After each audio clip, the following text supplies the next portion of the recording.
Welcome back to the Media Bolt Podcast, where we talk all things content creation. So whether you're filming with a phone or you're making big budget cinema movies on a cinema camera, we're here to provide you with practical knowledge for the next time that you press record. Today's episode is going to be a little different than some of the stuff we've done in the past.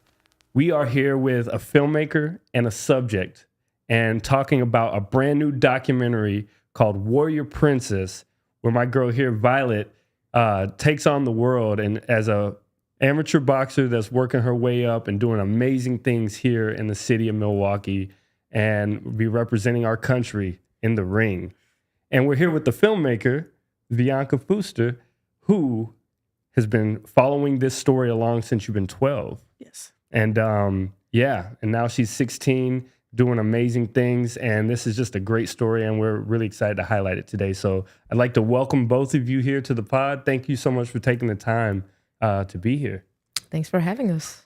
Yeah, this is like so cool. So you guys are actually launching the film today. Yes, we have officially dropped it, posted it, put it out into the world 4.5 years later. Wow. 4.5 years. So you watched Violet grow up through this whole process, and it's on camera. Like, that's an amazing thing you'll be able to have forever. Yeah, definitely. Yeah, I think she saw me grow up a little bit too in those 4.5 years. That's dope. So we'll start off before we dive too deep into the story and all that. I just want to know, like, what got you into documentary filmmaking and picking up the camera and doing this? So I got introduced to filmmaking as just like any type of art form platform my senior year of high school. I took an elective, like a film, I can't remember the name of the course, but it was basically like we would watch films and write papers about them and things like that. It was just a random elective. I'm sure it doesn't even exist anymore because it's MPS, but I took that elective and then I took a creative writing class. And in the creative writing class, I had the opportunity to write a script as part of the curriculum. And at the time, Milwaukee Film had a youth cinema program. I think it's called collaborative cinema. It's been discontinued for a while, and they have different programming now. But they had a script screenwriting program or like competition. You submit a script. The top 5 scripts would get selected, and one of them would be selected to be made into like an actual short film.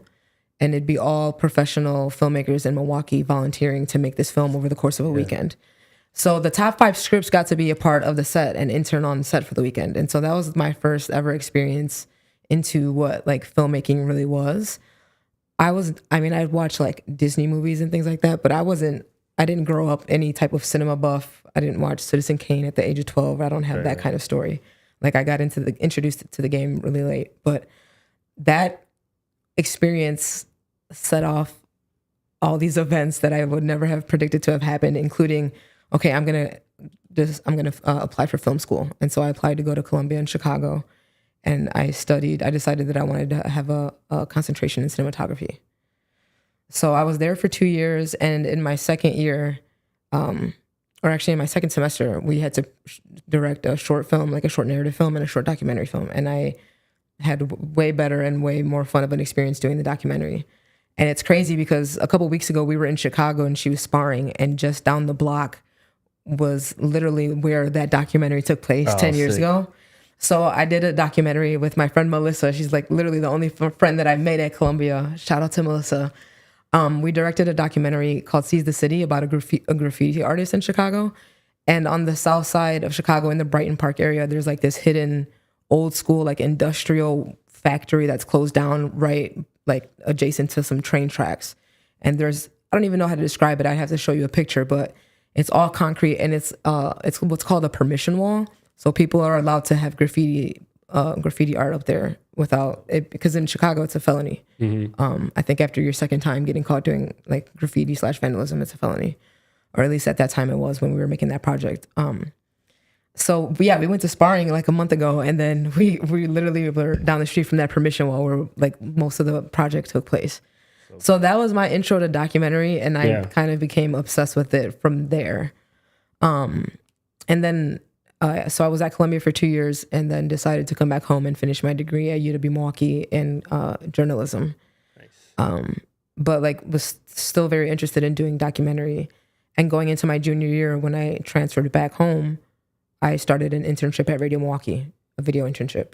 And so that again was like another chain of events that have just like evolved and eventually led to this right now. Now. Yeah. So then why Violet's story? Like what about Violet made you say, I'm going to dedicate the next 4 years of my life to tell this story that's happening right here? Well, I didn't know I was going to dedicate 4 years of my life to doing that. That was not the plan. No offense. I'm glad I did, because just everything needed to play out the way it did. And like something that we've been talking about so much in the past week is like timing is key. Things happen when they're supposed to happen. You can't rush them, right? I knew, so I had been working for 88.9 for about a year and a half. I had been getting experience working on like short form documentary content that we would publish online and doing like little web documentary series, so to speak. And I really wanted the opportunity to try and direct my own project. I knew that I wanted to do a project that would be like a way of me being able to give back to my community.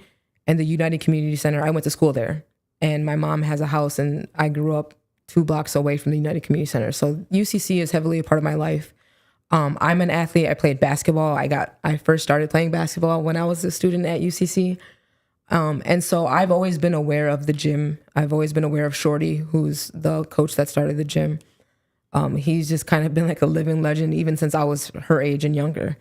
So I've always just been aware of that program. And when I was at 88.9, I actually did a story, a video story for Community Stories about Shorty and Javier Martinez. I don't even know if you know this.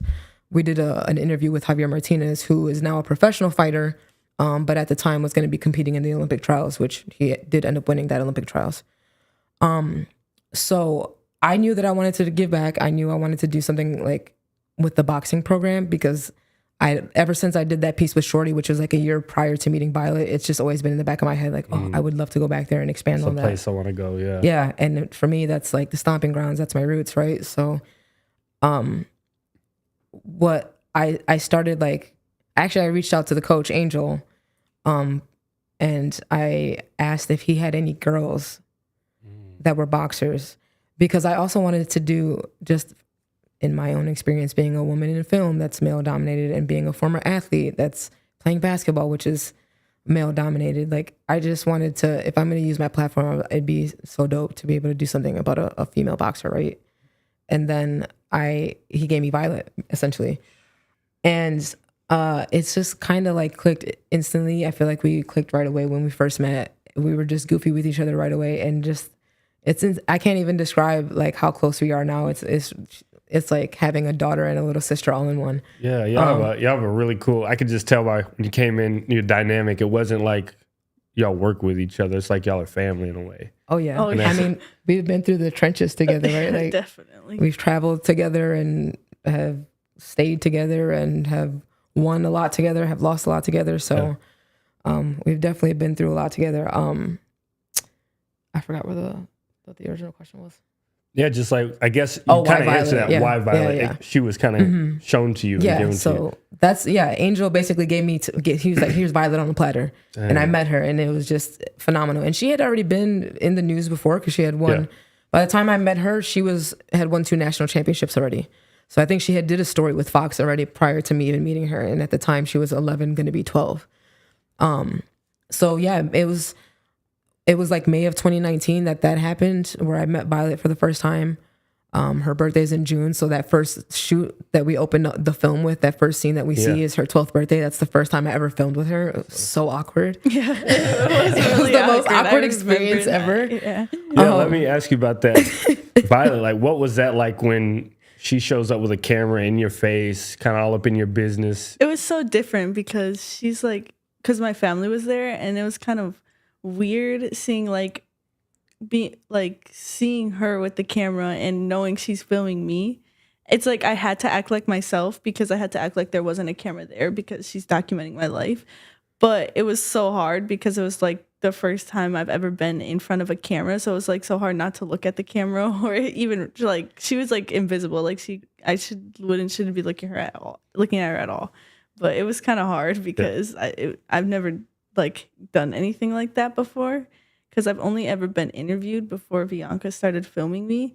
So it was like really weird and hard to not look at her while she was there. Like, I love hearing this because we've never really talked about this ourselves. Yeah. We've just Yeah. been so in the film ourselves, like making it. And so this is so good to hear, like her perspective. To this day. But I will say by the end of the film, she was completely embracing the camera. Like she knew where to look after landing the punch and all that stuff. Yeah. Completely. Well, that comes with like the territory, and now you're used to the limelight. Like it's going to also help accelerate your career and being, ready for PR and just things like this. Yeah. Like this is a great thing for you to do these type things. Yeah. I think it's going to be, because one day there'll be an HBO documentary happening for your, title fight. It'll make it so much easier because knowing from the beginning when it was like, I didn't know what to do with myself when I seen a camera in front of me, now to it kind of being normal.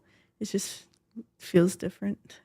So cool. She's going to get a 30 for 30 one day. I'm speaking that into existence. Put it out there. It's ESPN. We're here. Directed by you, though. Oh, of course. Let's go. Avi. Yeah. So, what has it been like, first of all, as a filmmaker, watching Violet grow as a fighter?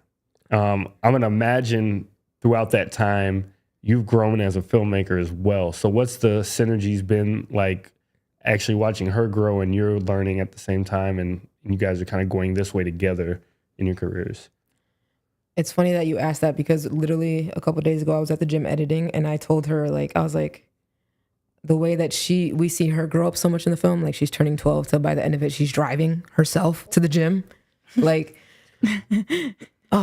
it's crazy. So just but I told her, I was like, the way we see you grow up throughout that film, I can see myself grow up as a filmmaker from beginning to end, because it gets better towards the end. You could tell the clips from the beginning to the clips to the end that she's definitely learned a lot more. I've learned so much. And it's like, I even laugh, like when you were saying your intro about making films with either an iPhone or my film was literally made on everything.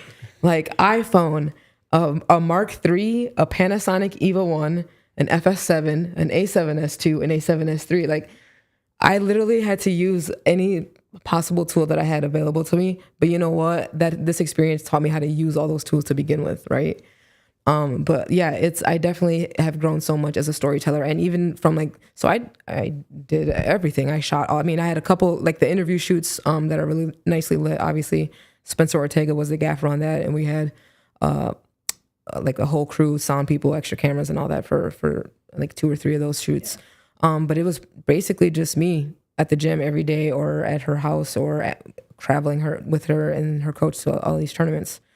And from a storytelling perspective, even like I did all the editing too, right? So I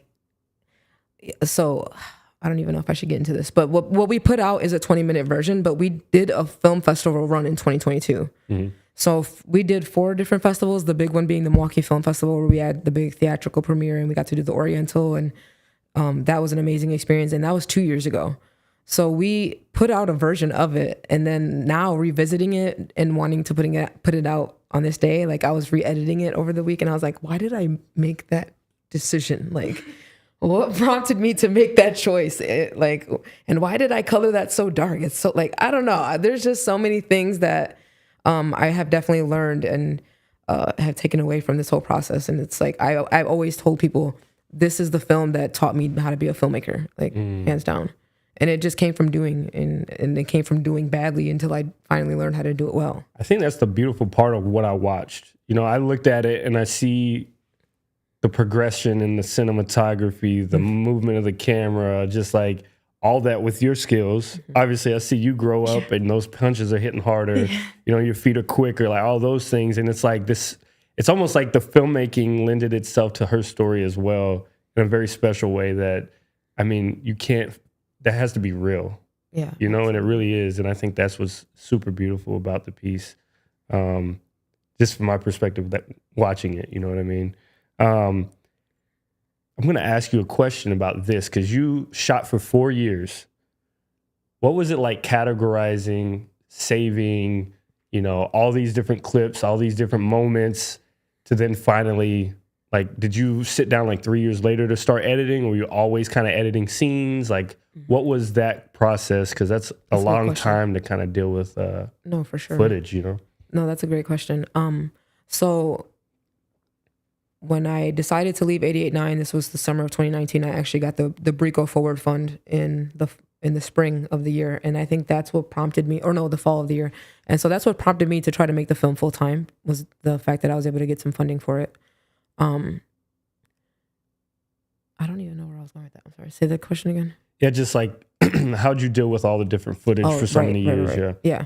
So I got the Brigo Forward Fund, and where I was going with that was that I had received a fellowship from Kartemquin Films in Chicago.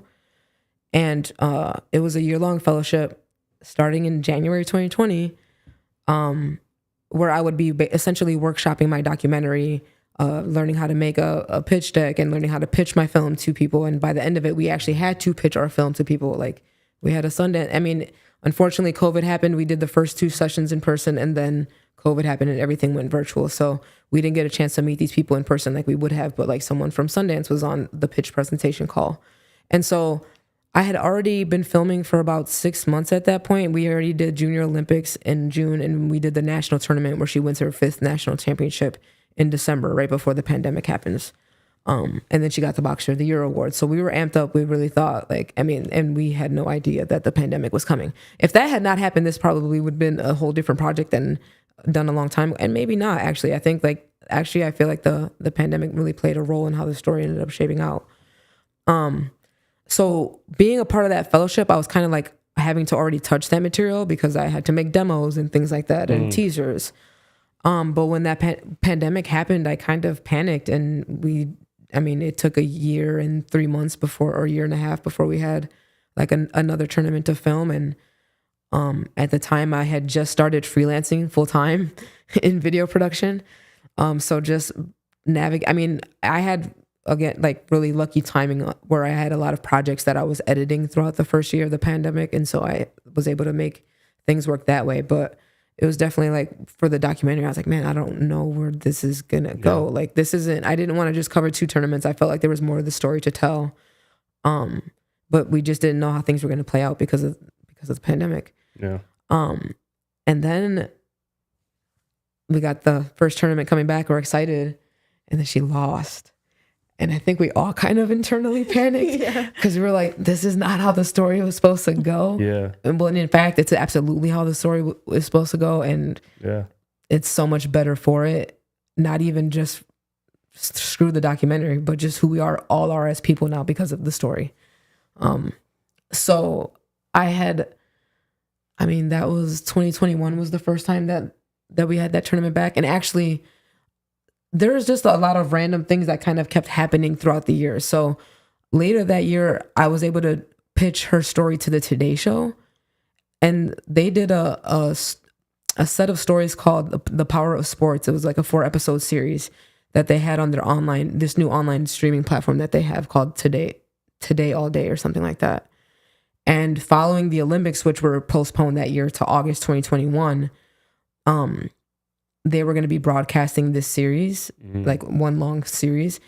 And I didn't know this when we were doing the project, but the news anchor like kicked it off in front of the Olympic rings in the Olympic Village in Tokyo.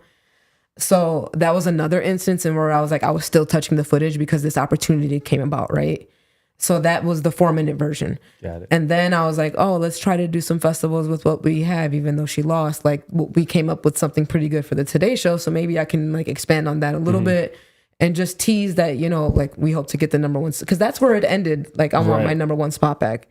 Right. The Today Show version ended with her losing. But like with the hope that she's going to get that spot back.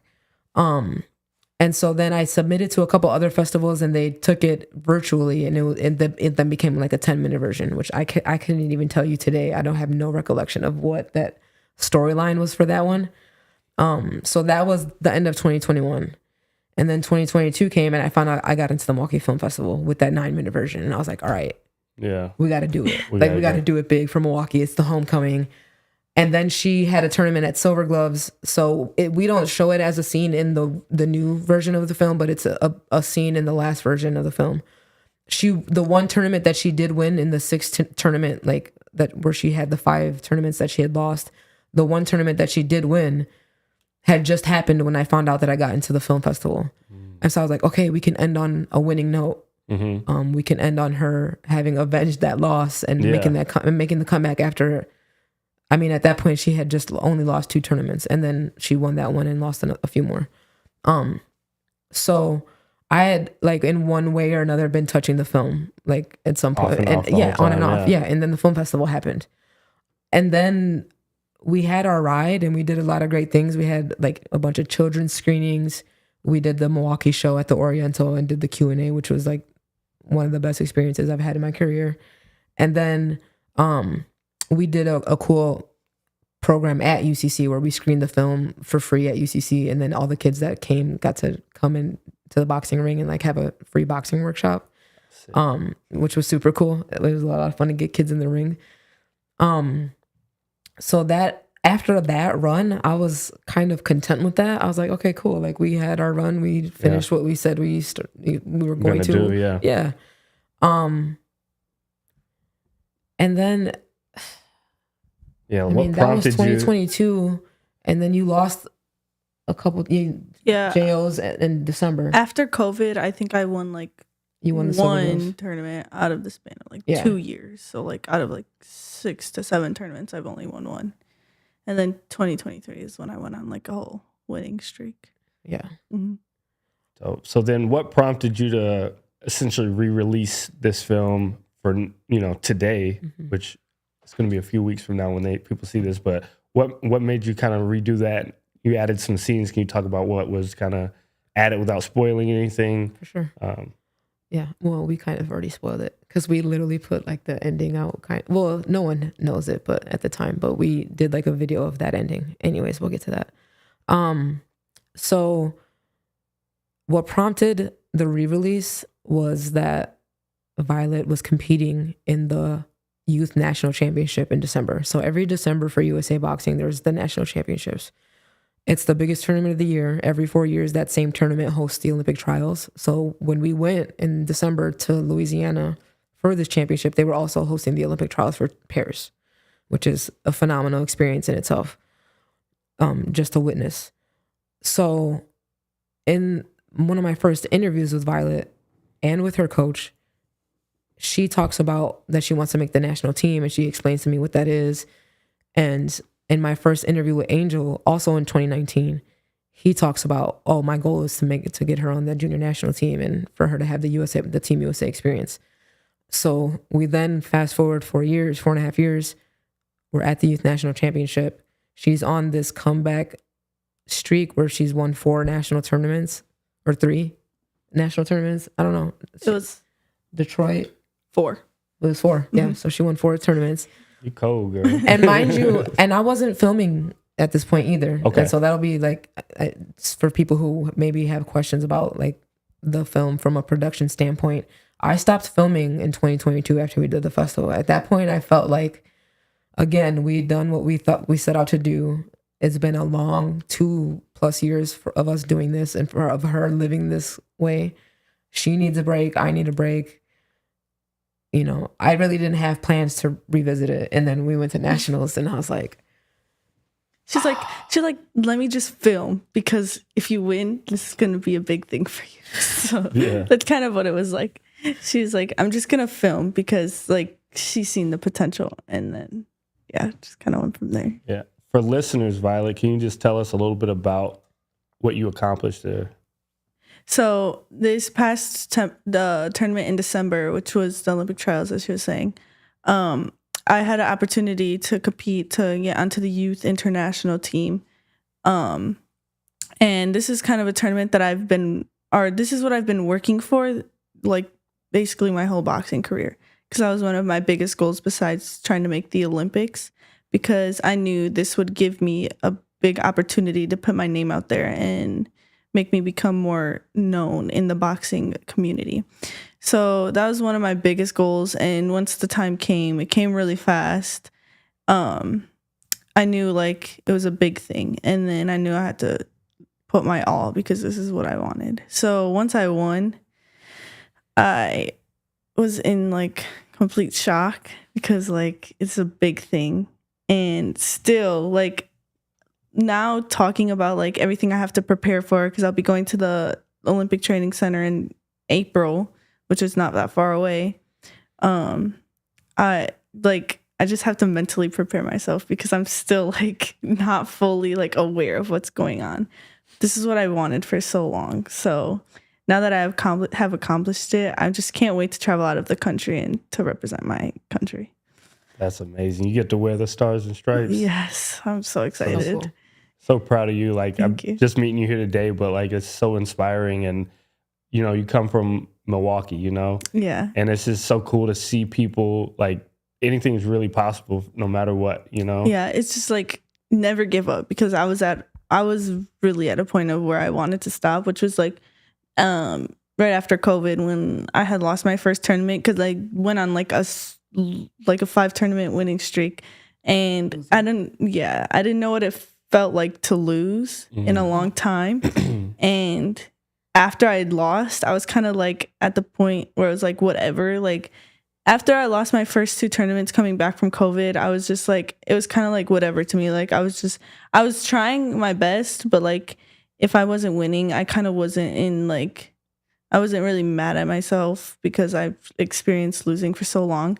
Then it kind of just like snapped. Like I need to get it together because like I have the biggest tournament of my life coming up. Like even 2 years before this moment came, I knew I had to like pick it up because there was going to be girls fighting for that spot like a lot. So, well, what was it like to be going through such a, I guess it's a moment that's tough to deal with, dealing with a loss, your first like big loss. Yeah. And then you got her with a camera right there in your face, and you're dealing with, you know, one of the toughest times of your career. You know, like how did y'all make that She's happen? seen a lot of bad days, and she's definitely seen the attitude and the like angriness that have came out of me. Like when, even on training days, like when I was in the time where I was not winning, like there was days where I just didn't want to train at all. I didn't want to like, I was lazy. I didn't want to do anything. She's definitely has some clips of me not doing anything, but I think she's seen the potential, and everyone in the gym seen the potential. So they're pushing me to keep going because they seen it in me. I just had to see it in myself because I was the only one who didn't see it because I was going through a hard time. But they were telling me like everyone, it's not perfect. Like you're not gonna win all the time. So you have to like kind of face the facts that you're gonna lose at times. You can't just like give up on yourself. Like you have to keep pushing. You have to keep trying your hardest because that's what's gonna get you to win. Learn how to be resilient, right? Yeah, she's definitely seen a lot of the bad times, but I mean that's kind of what's a part of boxing. Like it's gonna come at times. I think, you know, Vianca, you did a good job telling the story and actually having some of those moments in there. But because I think in the hero's journey and in documentaries, you never know what you're going to get, but you guys got the lows and the highs and got to finish on, you know, something positive. And that's timing, like you said, like you could have never guessed. Was there a point when you were doing the film as a filmmaker mindset, you're like, like, was that hard, the loss? Because you're like, if they get the win, that might be the end of the film, right? You might feel a different type of way, but that loss happened. How were you able to process that as a filmmaker? Did that help propel you forward to continue, or like, what was that? I totally panicked. I think I cried a little. I was like, no. I think we were both. I think we all cried. Yeah, we were both like, what do we do? Like parents, coach, filmmaker, boxer, we all cried. It's so real too. Like y'all are so close knit. Like that hurt you, not just as a filmmaker, but like that's your girl. Like and like I said, I just see so much of myself in her and her story and what my experience was like and continues to be like. So it's like I was talking to somebody else about it. It's like I hate when people say, "Oh, it's just business," like, you know, especially as it pertains to like a film, like, or like the art. But like this film is so deeply personal to me for so many reasons, and it's because of like my relationship with Violet as well. So seeing her lose was so painful, and it was really, I mean, I feel like I kind of violated the documentary rules because I captured her after she had lost and she like was crying, but then I cut like I'm not a big fan of, not that I would ever exploit like her emotional experience or anything like that, but like I'm human. I again see so much of myself in her. I know what it's like to lose and to cry and to have your mom critique you right away in the car on the way home, whatever, which my mom did to me. Like, Mom, you did not play basketball. I don't want your advice. I think everybody gets that, right? So I like, truthfully, I think we all kind of panicked, and I almost felt like superstitious even when we filmed. So going back to the December tournament, she was like, I asked if I could film. Like, I left it up to her. I wanted her to want to be filmed. And she was like, if I make it to the finals, yeah, you can film it. But it's like, I'm like, girl, like, we're gonna make it to the finals. Like, come on. But I still filmed from the stands though. So I didn't film ringside. So the first two, I had to fight 3 times. And the first 2 times she kind of just was in the stands cheering for me. And then when it came to the finals, which she's brave for that, because when she's in the corner, she has to be like neutral. So like she can't cheer. And in the finals, she decided to go to the neutral corner to film at ringside. And I don't know how she did it, because I would have been screaming if that was me. Yeah. The very first time I filmed. So when you're filming in the boxing tournament, there's like one corner there's a red corner and a blue corner, and you're in the neutral corner, and you can only be there to film, which makes it so hard to get other to get angles. Those like unless you have multiple like cameras, but it would just be me, so I'm like confined to this angle. And the first tournament that I went, I was cheering for you. Like, I remember again, that. this is me learning as a filmmaker. Like, why am I cheering when I'm filming? Yeah, it was one of her first tournaments that she was there to like film my tournament. And I got in trouble for that. And she got in trouble for cheering in the neutral corner. It was really funny. Yeah. Got to be a partial filmmaker. Yeah, I know. I like to be in it, right? Yeah. So yeah, it's funny that we like you bringing up that tournament, because I feel like after the loss and the losses started to come, we all started to feel like a little like, we were all kind of just like, I think we were all on edge and kind of like.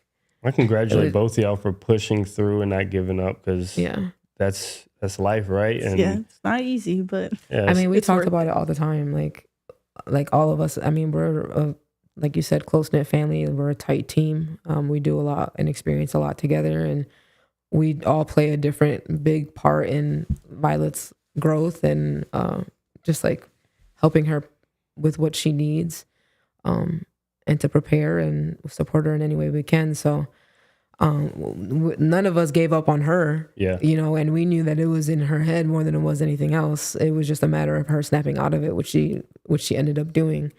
And I was gonna write it out for my girl for sure, you know. But when the opportunity came to then do the release today, so a couple weeks ago, I reached out to the CEO of the Milwaukee Youth Sports Alliance. His name is Quentin Prince, because I found out via LinkedIn that there was going to be the National Girls and Women's in Sports Day awards event happening at the Gather by the Pfizer. And there was going to be a panel. They were honoring 4 women with an award for their work in sports. And I reached out like wanting to cover the event because, I'm in kind of like a transitionary period of my career where I'm trying to set myself up for what's next to come and kind of define like what I really want to do as a filmmaker myself, or as a creative or director or whatever. I don't have that title yet, but I just know that this is the work that I love to do most. Like, I'm happiest when I'm in the gym and I'm working with her, and I work with a lot of all the other kids at the gym too. I run the UCC boxing page in my spare time. I go to the gym, I posting on stories, taking pictures and making videos. I still travel with the team and do recap videos with them at tournaments, just because I love to be around them and to see. I mean, she's not the only kid that I've seen grown up so much, and it's crazy because she travels with about 5 or 6 other competitive boxers, all boys. But like I have footage from 2019, and they're like this, whereas now they're taller than me. Crazy. So I have had that experience with a lot of the other kids at the gym, which has been like just so meaningful. So I reached out to him and I was like, I would like to cover your event. I'm trying to work more in the sports industry. Like, that's where I think that I'd like my career to be headed. Here's a project that I worked on, and here's the work that I do with UCC. Just trying to give myself some credibility. And his response back was like, we want to feature part of your film and have Violet speak at the event. And so all of a sudden, look at that. She's following the keynote speaker at this event with a speech. And we're going to be able to show people a part of the film. And then, so that was about 2 weeks ago. We did the nationals. I put out a recap video for nationals, and I revisited the documentary because in that recap video, I included parts of the film. I included the part of the interview where she in 2019 or 2020 where she said, I want to make the national team. And like, so there's this whole montage series that starts off. Well, actually, it starts off with her coach saying, we've been working for this whole time. This is what we've been working for. And then you see this like flash montage of her throughout the years that I've been filming her. And she says that she wants to make the team, that she wins and she makes the team. So that ending was essentially already edited, that new ending. And I think did you think about it at all? Like, oh, we should like add this before I said anything to you, was it at all on your mind that we should add anything to the documentary? Like before it was finished? Like no, before like we after added, nationals, like going into nationals, after nationals had happened and you won. Yeah, I knew like, or even now that you've made the team, has there been any thought like, oh, we should just keep doing this? No pressure, but I feel like it's going to determine a lot. The way the documentary ended right now was good, but I feel like there's still so much more to come that it could be much longer. Was it on your mind though after nationals, like that I should put that in there? Yeah. Oh yeah. Yeah. Because it's like where it was before nationals. It was like when you ended it was when I won Silver Gloves. Yeah, and there's so much more happened in between then, and yeah, and then me talking about wanting to be on the national team and then winning. It was like goes so good together. Yeah. So yeah, the last version ends with her winning that one tournament, but she was in the midst of that losing streak, and so I'm sure for her, she's like, "No, man, we got to rewrite this ending." Which, hey, that's story. Like one of the morals of this story is you can rewrite your own ending, right? So this opportunity came, and I was like, you know what, we should just drop the film on National Girls and Women in Sports Day. Like that would be so sick. Like that, why not? That'd be the perfect day, if any, to release it. But if we're going to do it, I have to revisit it because, like I said, from an aesthetic standpoint and from a story standpoint, there's a lot of things that I was like, oh, that's got to go. That's got to be reworked. And I had been going through the hard drive and just like really trying to take account of everything that I had. Like I really wanted to be familiar with everything that I had because I know I didn't use everything that I had. And so then I found all this other gold. Yeah. And I found these extra moments with Shorty who's no longer in the gym with us. And so it's like having that was so emotional, and just all these little nuggets that I was like, I feel like I knew that I had them. Maybe I just forgot. And when you're in the midst of editing and you're like, okay, this is where the story is heading, I don't really need to look at any of that. Wrong. Like another lesson learned. Go through every single file that you have because I really just found just some great stuff to add. And then, we wanted to add the nationals. And then I made the crazy decision to do an extra interview with her and Angel on Saturday. Nice. So on Saturday, we did the scene where she drives herself to the gym. That was all on Saturday. What's today? Tuesday? Wednesday? Yeah. Yep. So 5 days ago. And it made the final cut. Yep. It made the final cut. Yeah. I saw the Instagram stories. You were up like, how late last night? She was up to like... I've been up till 2 a.m. since last week, Monday. Every day I go to work, I go home, and I've been editing till 2. I edited all weekend. My head hurts. Yeah. Hey, congrats. Y'all got it done. Can each one of you real quickly tell me your favorite part of this whole process? Like Violet, what was a moment for you? Like, this was my favorite part of like watching a film being made. Not necessarily like your wins or losses, but like, what was your favorite part of like, oh, I'm in a movie kind of thing?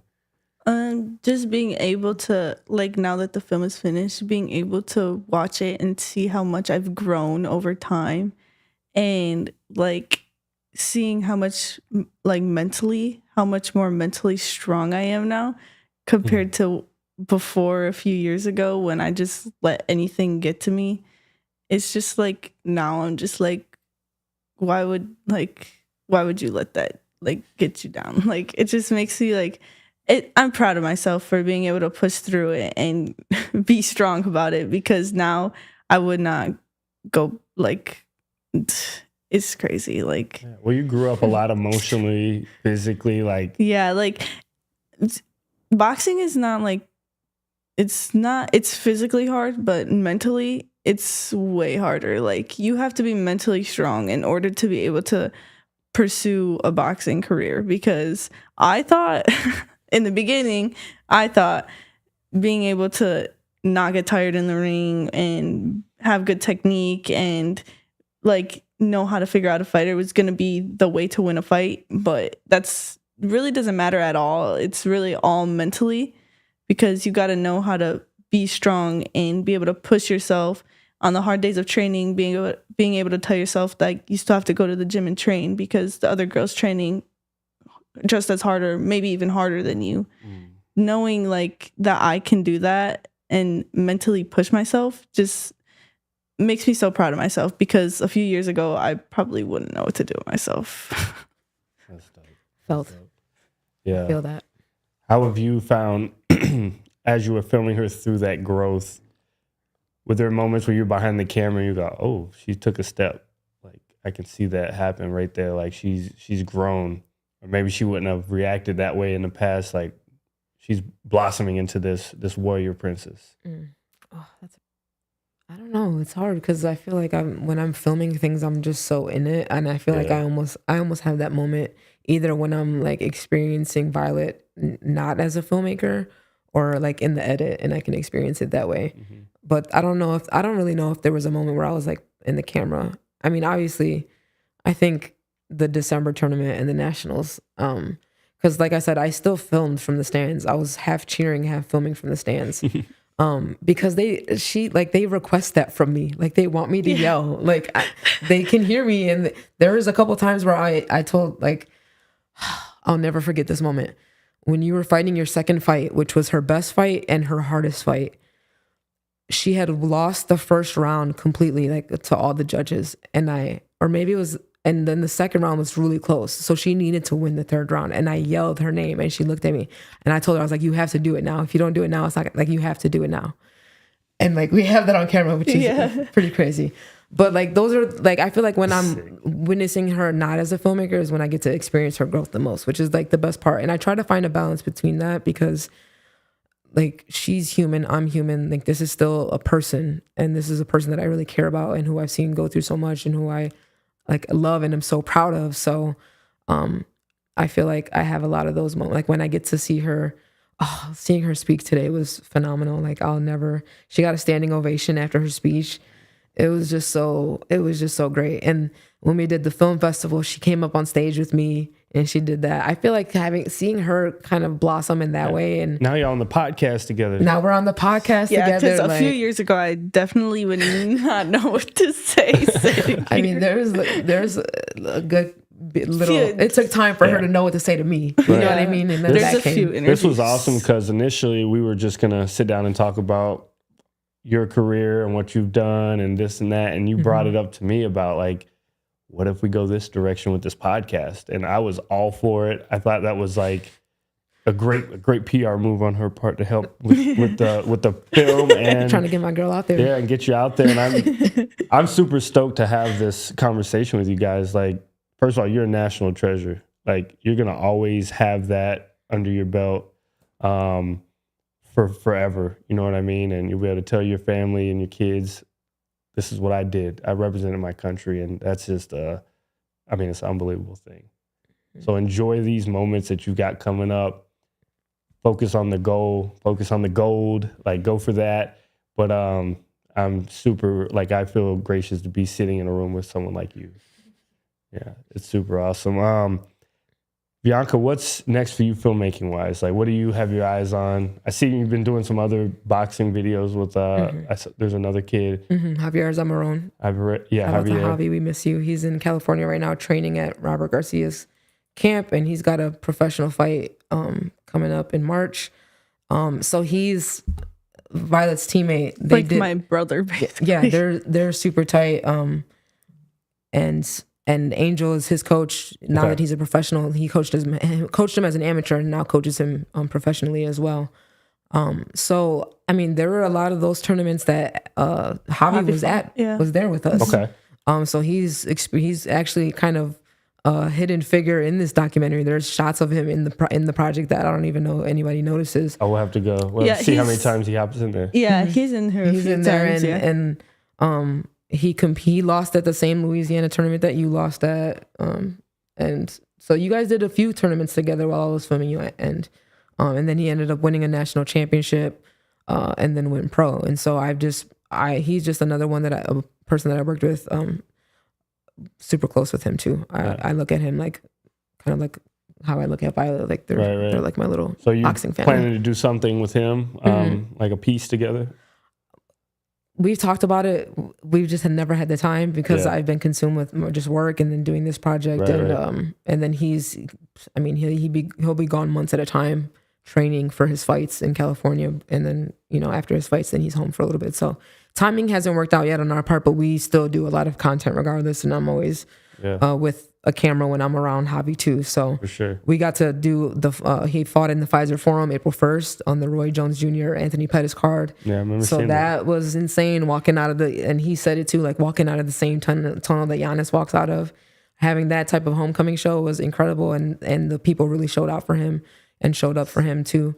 So that was a special experience. And then we got to do Overtime together. So Overtime, if you're familiar, it's a sports platform. They do a lot of basketball stuff. They're into boxing now. Nice. And so they did 4 shows in August, and they're kind of shaking things up a little bit. Like they have this whole there's no ties. If you have a tie scorecard at the end of it, there's an overtime round, and that's going to determine it's sudden death basically.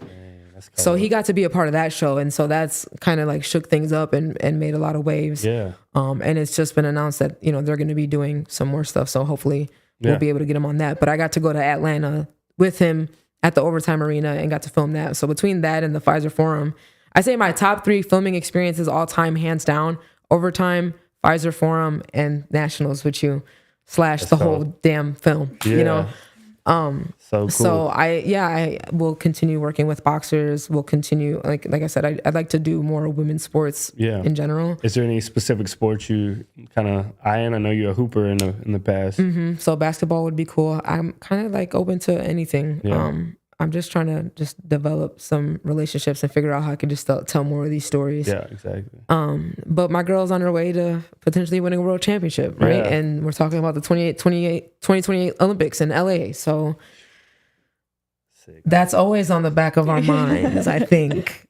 No pressure, but it's there. Yeah. Definitely. So, and what did you just say? There's an opportunity for it to be so much longer. So why not give the people what they want, right? So, I think I feel like that's just something that's just always going to be there. And I mean, I'm just going to always be in her life outside of this film and beyond this film. So even if it's not making a film, I can't wait to just witness all of that unfold. So what's next for me is to watch her continue to do her thing too. It's really cool to see a filmmaker so passionate about what they're doing, because a lot of times we have our foot in the door, but we don't know the world, so we're learning the world as we're building a film, right? You grew up in her world. You grew up in her world. That's super cool, and it's rare. I don't know of another case that's really like that. I think that's why this is special, why it hits different, and I've just been having a blast listening to you guys talk right now. This is super cool. Thank you. Can you tell me and tell the audience where they can find the film, get tapped in, watch it, and let's start with that part. Okay. So easiest way would be on my website, viancafuster.com/The Warrior Princess. That's where the film lives right now. It's on YouTube. So they can just go straight to that link and check it out. On Instagram, I'm at Vianca F_, and Violet is at, we'll have to write it in text because it's kind of long, but she's at Vi_The Warrior Princess _Lopez. And that's such a fire name. Thank you. I know. And it's when I'm like, oh, that's the movie. That's the name of the movie right there. There's no better name than that. So that was your name prior to choosing it? Yeah. That's so cool. Yes, I met her. She was already the Warrior Princess. So. Well, I just want to say thank you guys so much. I got to sit down with Vianca and the Warrior Princess and learn you guys' story together. I mean, this is just a very powerful thing. I think our audience is going to love this story and get to go watch the film and just take in this moment. It's huge for the city of Milwaukee, the things you're doing and being a documentarian and covering history. That's man, I just feel blessed. I'm in this room with you guys today. Thank thank you guys so much for coming on the pod. I really appreciate it. Yes. Give you a round of applause. Thank you. Thank you for having us. Thanks for having me. Yeah. I appreciate it. Go watch the film. Go watch the film. So no matter where you take in your podcasts, whether you're watching them or you're listening to them, please do all the nice things. Subscribe, like, comment, help this show get out there. And please go watch Warrior Princess, available now on YouTube. And we just thank you for joining in with us today. All right, have a good one.